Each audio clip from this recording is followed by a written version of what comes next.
Hey everyone, I hope you're doing well today. We learned so much today, not just about Phantom Liberty, but so much about what's coming to the base game of Cyberpunk 2077. I think we expected exciting news around this expansion pack, but we did not expect this exciting news around the updates to the base game. These are enough to really give the base game another playthrough when this update does drop. So we know on September 26th, we're going to have a major update to Cyberpunk, and that'll also include the release of the Phantom Liberty expansion. Your base game's going to change a whole lot on September 26th, so in today's video, we're going to go over the top 11 things that are changing in the next major update to Cyberpunk. It's going to be pretty wild. These are things you'll want to know about before the update drops on September 26th. I've left links in the description to all my sources if you want to check them out yourself and have a read. Or should I say Solomon read, I'm just kidding. If you enjoy this video, drop a like. If you're new to the channel and dig the content, make sure to subscribe. I appreciate all your support. You're helping me reach goals. Enough about me, let's get started. At the core, the main systems of the game have actually all been redone or updated in a major way. The first one is the perk and skill trees, which have been rebuilt completely. All of this has been redone for the base game, and there's also going to be a new skill tree for the expansion. All skill trees have been changed to focus on giving the players actual abilities they can use in the game, rather than the stat-based changes in the original game. For example, one will add a new dash move, another will allow players to deflect bullets with their melee weapon, or perform execution finishers. It'll be cool to keep that fresh and see the impact of that. The next one is a new police system. Currently, well, the police just kind of shoot at you if you're there, you drive off, you won't really see them. Now they'll chase you, they'll try to stop you, they'll T-bone you. It's actually pretty crazy as described by CD Projekt Red. If you commit a crime, the police will investigate. If you're nearby, they'll engage. If not, they'll search the area. As you commit more crimes in quick succession, they're going to get more aggressive. And if you hit a 5-star wanted level, Max Tack comes to get ya. As well, the developer said the bosses will spawn in the world if your notoriety gets high enough. And police aggression is also dependent on the location. They're going to be quicker to respawn in the wealthier, more populated areas like Corpo Plaza.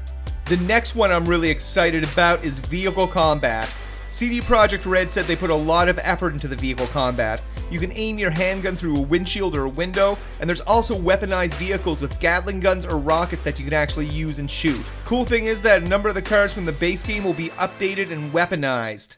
For example, one of the new sports cars comes with miniguns hidden behind the bumper. And on motorcycles, you can use your katana. Chop chop. The next one are the ways vehicles are obtained, which will be through a website rather than the fixers.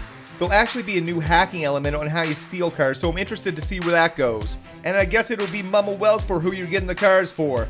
Additionally, there'll be certain objectives that you'll need to complete, such as stealing it without causing any damage while you're chased.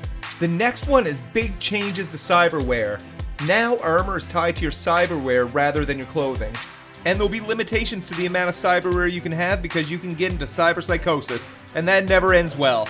You'll also get to see the Cyberware installation process from V's point of view, which I'm excited about. The next one is various UX and UI changes. One example that was shared is the cell phone UI is changing to be a heck of a lot more readable. Minor and some nice behind the box changes. The next one is AI improvements. For example, there are car chases that will happen dynamically when factions fight. There's going to be welcome changes to friendly AI, enemy AI, as well as pedestrian AI. The next change is updates to the loot and difficulty curve. Now, we don't necessarily know what that means. Are they going to make it easier? Are they going to make it harder? We're going to find out. We do know that the loot tiers themselves will change, so the items that we usually would get will change from defeating enemies. The next one is the change of enemy varieties. So what you were used to in your playthroughs will likely change a bit in enemy variety and types, as well as the difficulty and loot. Heck, it's all changing. The next one is adding Ukrainian text language support to the multitude of languages already there. So if you want to create your Cyber Selinsky, go crazy. And the last one is super important if you are playing on PC.